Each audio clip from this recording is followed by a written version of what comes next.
তো এখন মানে মিটিয়ে তো মানে পড়াশোনা পড়াটা আবার নষ্ট করবে। পরে আমি করতে এটা কি আপনি বর্তমান করতেছেন?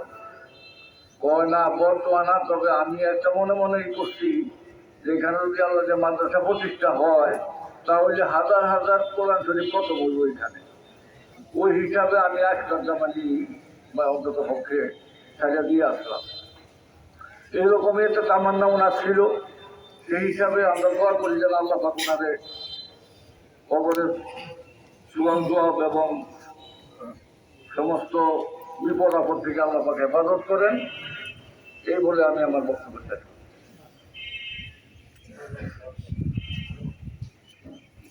এই পর্যায়ে আলোচনা রাখবেন মরহুম শাহজাহান রহমতুল্লাহি আলাইহির বড় শ্যালক মোহাম্মদ আবুল খয়ের সাহেব।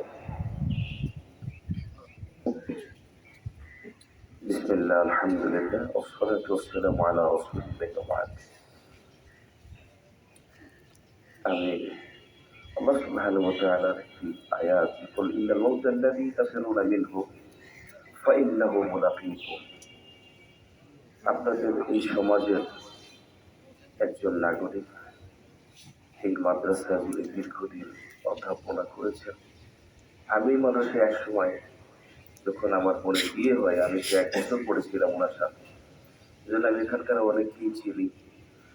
তো আমি শুধু এতটুকু কথা আপনাদের কাছে, যে দুনিয়াতে আসার মানুষের সিরিয়াল থাকে, বড় ছোট মেঝো, কিন্তু যাওয়ার কোনো সিরিয়াল থাকে না।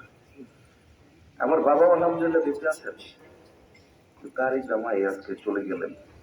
এটা হচ্ছে বাস্তবতা। লা ইস্তাখিরুনা সাআতাও ওয়া লা ইস্তাকদিমুন।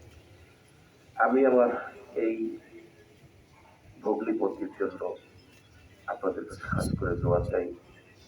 ওনার 2টো ছেলে আছে, আব্দুল্লাহ, আপনাদেরই সন্তান আব্দুর রহমান। দোয়া করবেন আল্লাহ তাআলা যেন সবার ইখতিয়ারটা আল্লাহ তাআলা দান করেন, আর আল্লাহ যেন ওনাকে ওনার ভুল ত্রুটিগুলো ক্ষমা করে। ওনার কাছে তো এখনই যত, উনি একদম জাকির ছিলেন, মানে জিকির করতেন খুব বেশি, আপনারা জানেন। ওনার এখন তো জিকির সুযোগ নেই, এর কাছে আমাদের সব কিছু হয়ে গেছে। আমরা ওনার দোয়া করবো আল্লাহ যেন ওনাকে জান্নাতের সর্বোচ্চ মাকাম দান করেন। আমার বাবা এসছেন, একটু মনে হতো, কারণ শ্বশুর চলে যায় আগে, জামাই চলে যায় পরে, মনে খুব ব্যথা নিয়ে শুধু একটা কথা বলতে চাচ্ছি আপনাদের কাছে, একটু শুনি, এরপর আমরা আলোচনা করি। আসসালামু আলাইকুম। আমি সংক্ষেপ বলে দেবো, অনেক অনেক কথা বলছি।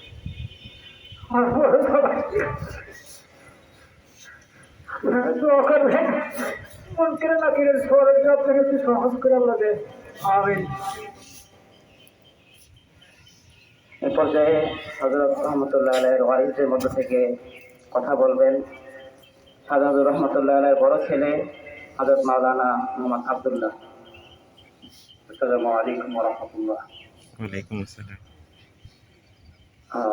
সবারই তো একদিন চলে যেতে হবে, কিন্তু আমি যখন এই মাদ্রাসায় পড়তাম তখন বাবা দেখতাম যে তার আত্মীয় স্বজন নেই, কিন্তু কবরস্থান যে খালি কান্না করতো।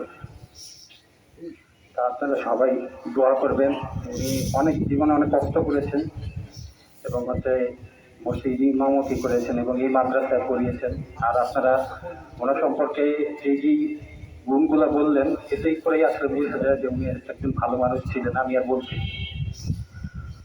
তো আপনারা সবাই ওনার জন্য দোয়া করবেন যেন ওনাকে আল্লাহ তাআলা জান্নাত নসিব করেন এবং আল্লাহ তাআলা ওনার ভুল ত্রুটিগুলো ক্ষমা করে দেন। এবং আপনাদের যদি ওনার মনের অজান্তে যদি আপনাদের কোনো ব্যথা দিয়ে থাকে, তার পক্ষ থেকে আমি করজোড়ে মাপ চাই নিচ্ছি। আর যদি আমাদের জানার অজান্তে যদি কোনো জ্ঞানা পানা থাকে, তাহলে অবশ্যই আমাদের সাথে যোগাযোগ করবেন। হয়তো আমরা জানি না, কারণ মৃত্যুর পরে মানে আমল নামা সব কিছু বন্ধ হয়ে যায়, তার আর আমল করার সুযোগ থাকবে না, সজ্জায় দাঁড়িয়েগুলো চালু থাকবে। তো আমার বাবার জন্য সবাই দোয়া করবেন আমিও আরো বড় বড় আলিম হতে পারি এবং বাবার পথ অনুসরণ করে আরো আল্লাহ আমাকে দিনের জন্য কবুল করে নেন। আপনাদের সবাইকে দোয়া চাই। আসসালামু আলাইকুম।